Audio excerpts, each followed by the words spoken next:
इस वीडियो में हम बात करेंगे 1996 की फिल्म अंडर द टस्कन सन के बारे में, जो फ्रांसिस मेज नाम की एक अमेरिकन राइटर की सच्ची कहानी पर आधारित है, जिसने अपनी जिंदगी में बदलाव लाने के लिए इटली में एक घर खरीदा।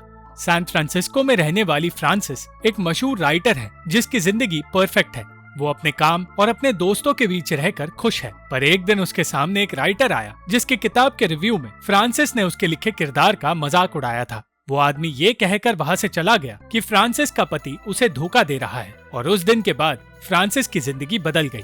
जल्द ही उसे पता चला कि उसकी बात सच थी, और अफेयर का सच बाहर आते ही फ्रांसिस ने अपने पति को तलाक दे दिया। मगर फ्रांसिस को ही एलिमनी की कीमत देनी पड़ रही थी, क्योंकि सालों से उसके पति की कोई कमाई नहीं थी और सिर्फ फ्रांसिस ही घर संभाल रही थी। फ्रांसिस को बताया गया कि पैसे बचाने के लिए उसे अपना घर उसके पति की गर्लफ्रेंड को बेच देना चाहिए, जो जल्द ही मां बनने वाली है, और सेटलमेंट के लिए उसे अपना घर अपने पति को बेचना पड़ा। इस सब की वजह से फ्रांसिस को गहरा सदमा पहुंचा और वो डिप्रेशन में चली गई। वो एक छोटे से घर में रहने लगी, पर उसे पता चला कि जिस बिल्डिंग में वो रहती है वहाँ कई लोगों ने अपनी जान दी है और उस बिल्डिंग में शांति नाम की चीज ही नहीं। इन परेशानियों के बीच उसे थोड़ी सी खुशी मिली जब उसकी दोस्त पैटी ने बताया कि वो माँ बनने वाली है। पैटी को डर था कि फ्रांसिस अपने गम से शायद बाहर ना आ पाए, इसलिए उसने फ्रांसिस को टस्कनी भेजने की तैयारी की, जहाँ वो कुछ दिनों के लिए छुट्टी मनाकर बेहतर महसूस कर पाएगी। पहले तो फ्रांसिस ने जाने से इनकार कर दिया क्योंकि वो नए लोगों से मिलना नहीं चाहती, पर पैटी ने बताया कि इस टूर पर सिर्फ गे कपल्स आएंगे, इसलिए कोई भी फ्रांसिस पर ध्यान भी नहीं देने वाला। जिद करके किसी तरह पैटी ने समझाया कि अगर फ्रांसिस अपने हालातों से बाहर नहीं आई तो वो मुसीबत में पड़ जाएगी। फ्रांसिस कई महीनों से ना तो कुछ लिख पा रही थी और ना ही खुश रह पा रही थी, इसलिए वो इटली जाने के लिए राजी हो गई। टूर के पहले ही दिन फ्रांसिस के गाइड डेविड ने सबको बता दिया कि फ्रांसिस का तलाक हो चुका है, और पैटी ने हर किसी को फ्रांसिस का ख्याल रखने के लिए कहा है। धीरे धीरे नए लोगों के बीच फ्रांसिस को बेहतर महसूस होने लगा और वो इटली की खूबसूरती में गुम होने लगी। वो एक नई दुनिया देख रही थी जहाँ उसे अलग अलग तरह के लोग नजर आ रहे थे, और एक दिन उसने एक अनजान औरत को देखा जिसका पीछा करने से वो अपने आप को रोक नहीं पाई।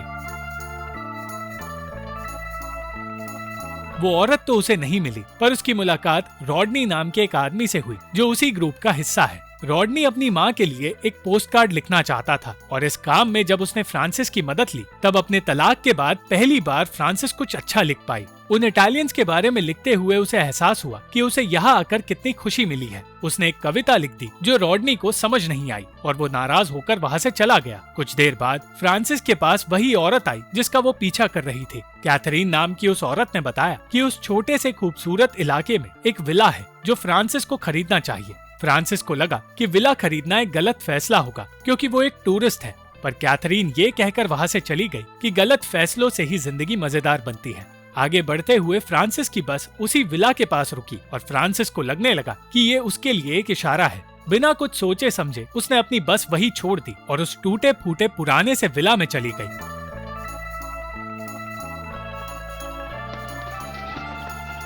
उस पुराने घर की बूढ़ी मालकिन वही मौजूद थी, पर ठीक उसी वक्त एक एजेंट ने वो घर किसी और को बेच दिया।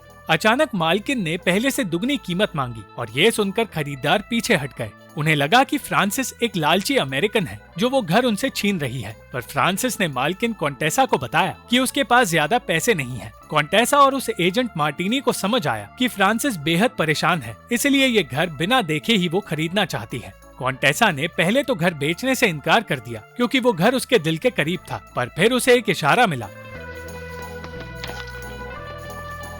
और उस इशारे की वजह से उसने कम कीमत में ही फ्रांसिस को वो घर बेच दिया। एक ही दिन में सारी फॉर्मेलिटीज पूरी हुई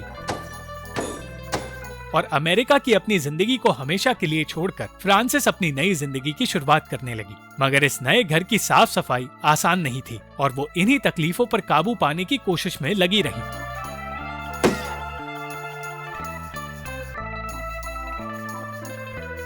जल्द ही उसे समझ आया कि उसे इंसानों की तरह इस घर से भी दोस्ती करनी होगी, और फिर उसने टस्कनी में रहने का अपना फैसला पैटी को बताया। पैटी ये सुनकर खुश हो गई, पर वो भी जानती थी कि इस नई जिंदगी की शुरुआत आसान नहीं होगी। उसी रात फ्रांसिस को इटली का बदलता हुआ मौसम नजर आया, और धीरे धीरे उसका डर बढ़ता गया।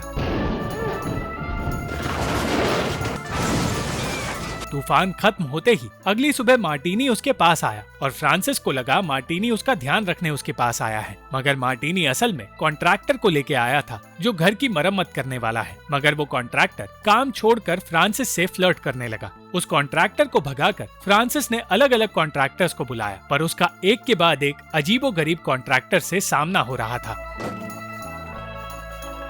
आखिरकार उसे इस काम के लिए सही इंसान मिल गया जिसका नाम नीनो है, और वो उसे पूरा घर दिखाने लगी। नीनो अपने साथ 3 पोलिश लोगों को लाया था, जिनमें से एक पावल नाम का लड़का था, दूसरा जर्सी नाम का आदमी और तीसरा ज़्बिग्नीव नाम का एक आदमी। जल्द ही मरम्मत का काम शुरू हुआ, पर मरम्मत करने के बजाय उन लोगों ने घर की दीवारें ही गिरा दी। उस दिन फ्रांसिस ने पहली बार परेशानियों के बीच हंसना सीख लिया। ऐसे ही हंसते हंसाते वो उन सब के साथ काम करने लगी। वो अपने आसपास के लोगों को समझने लगी और इसी में उसे खुशी मिलने लगी। हर रोज उस घर के पास एक बूढ़ा आदमी फूल लेकर आता है, पर ना तो फ्रांसिस की उससे कभी बात हुई है और ना ही वो ये जान पाई है कि वो आदमी वहाँ आता क्यों है। वो हर बार उस आदमी की तरफ मुस्कुरा कर देखती है, पर वो आदमी कभी भी फ्रांसिस की तरफ देखकर मुस्कुराता नहीं। फ्रांसिस ने अंगूर उगाना शुरू किया और इस काम में प्लासिडो नाम का आदमी उसकी मदद कर रहा था। एक तरफ प्लासिडो की बेटी कियारा को पावल में अपना प्यार मिल गया, तो वही फ्रांसिस के पास एक अनजान आदमी आया जिसे वो पसंद करने लगी। प्लासिडो ने उस आदमी और फ्रांसिस दोनों को अपने घर पर बुलाया और तब वहाँ कैथरीन भी आ पहुंची। कैथरीन अपने बॉयफ्रेंड्स की बातें करने लगी और उसकी बातें सुनकर अचानक प्लासिडो की माँ रोने लगी। तब फ्रांसिस को पता चला कि प्लासिडो की माँ का एक बॉयफ्रेंड है जो ईमेल के जरिए उनसे बातें करता था, पर अब वो कोई मेल नहीं भेजता, इसलिए वो दिन भर रोती रहती है। कैथरीन समझ गई कि फ्रांसिस को वो अनजान आदमी पसंद है, इसलिए सही वक्त पर उसने बता दिया कि वो आदमी शादीशुदा है। फ्रांसिस अब अकेले रहकर थक चुकी थी और प्यार पाना चाहती थी, इसलिए उसे सलाह देते हुए कैथरीन ने कहा कि उसे अपने अंदर के बच्चे को जिंदा रखना होगा, तभी चीजें बेहतर होती जाएगी। एक दिन अपने अकेलेपन के बारे में सोचकर फ्रांसिस मार्टिनी के सामने रोने लगी। उसने बताया कि वो अब भागना नहीं चाहती और एक परिवार चाहती है और उस घर में एक परिवार के साथ रहना ही उसका एक सपना है। मार्टिनी से बात करके उसे बेहतर महसूस हुआ, पर कई महीने गुजरने के बाद भी फ्रांसिस को प्यार नहीं मिला। पर फिर एक दिन उसे समझ आया कि वो अकेली नहीं है, उसके आसपास उसका नया परिवार है जिनके साथ वो खुश है और हर रोज उसे जश्न मनाने का एक मौका भी मिल जाता है। एक रात कैथरीन ने उसे अपने पास बुलाया, पर उस वक्त वहाँ कैथरीन का एक बॉयफ्रेंड भी मौजूद था। फ्रांसिस उन दोनों को देखकर अजीब सा महसूस करने लगी, पर कैथरीन का कहना था कि उसे अब बदलना होगा क्योंकि अभी वो एक बोरिंग औरत बन चुकी है। उसने फ्रांसिस को खुलकर जीने की सलाह दी, इसलिए एक दिन अपने घर का काम और घर में मौजूद लोगों को छोड़कर वो रोम शहर में गई। मगर रोम पहुँचते ही कुछ लोग उसका पीछा करने लगे क्योंकि वो एक अमेरिकन औरत है, और उन लोगों से बचने के लिए उसने एक अनजान आदमी की पत्नी होने का नाटक किया। इस तरह उसकी मुलाकात मार्सेलो नाम के एक आदमी से हुई। वो दोनों एक दूसरे को देखते ही पसंद करने लगे और एक दूसरे के साथ वक्त बिताने लगे। उनकी दोस्ती धीरे धीरे बढ़ती गई और फ्रांसिस को मार्सेलो का बर्ताव भी बहुत अच्छा लगा। एक बार के लिए फ्रांसिस ने मार्सेलो को अपने से दूर कर दिया और समझाया कि वो अब भी अपने अतीत से बाहर नहीं आ पाई है। पर जल्द ही उन दोनों का अफेयर शुरू हुआ और इस अफेयर की वजह से फ्रांसिस पहले से ज्यादा खुश रहने लगी।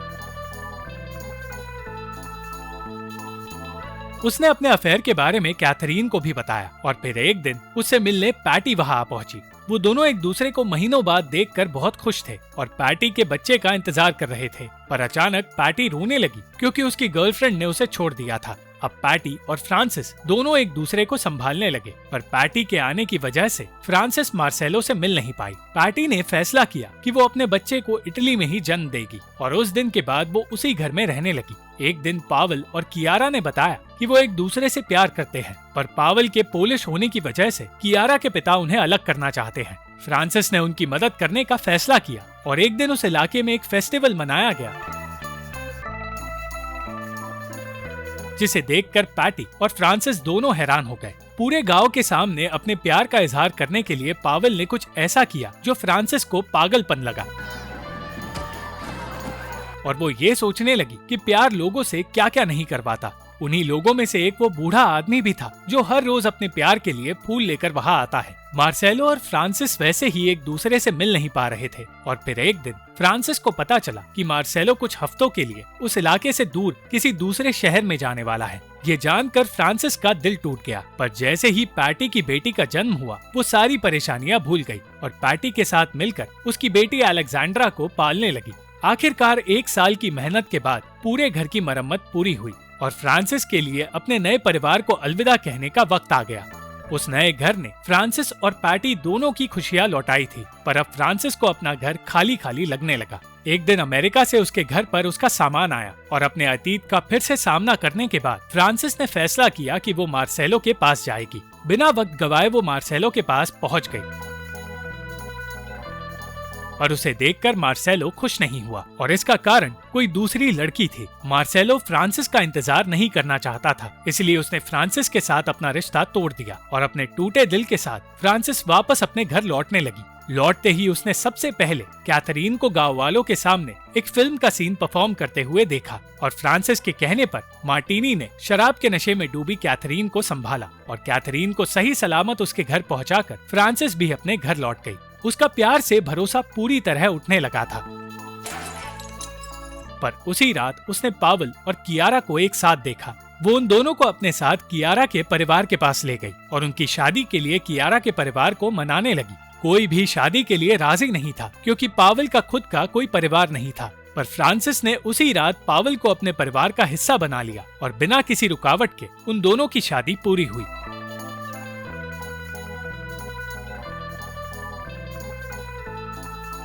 मार्टिनी से बात करने पर फ्रांसिस को समझ आया कि उसकी सारी ख्वाहिशें पूरी हो गई है और वो अब तक ये समझ नहीं पाई थी। उस दिन कुछ ऐसा भी हुआ जिसका उसे अंदाजा भी नहीं था। एडवर्ड नाम का एक अमेरिकन राइटर उसके पास आया। फ्रांसिस ने एडवर्ड की भी किताब का मजाक उड़ाया था, पर एडवर्ड को उससे कोई तकलीफ नहीं थी और अंत में एडवर्ड के रूप में ही फ्रांसिस को अपना सच्चा प्यार मिल गया। अपने पूरे परिवार के साथ फ्रांसिस खुशी खुशी उसी घर में रहने लगी और एक दिन सालों की कोशिशों के बाद वो अनजान बूढ़ा आदमी आखिरकार फ्रांसिस की तरफ देखकर मुस्कुराया।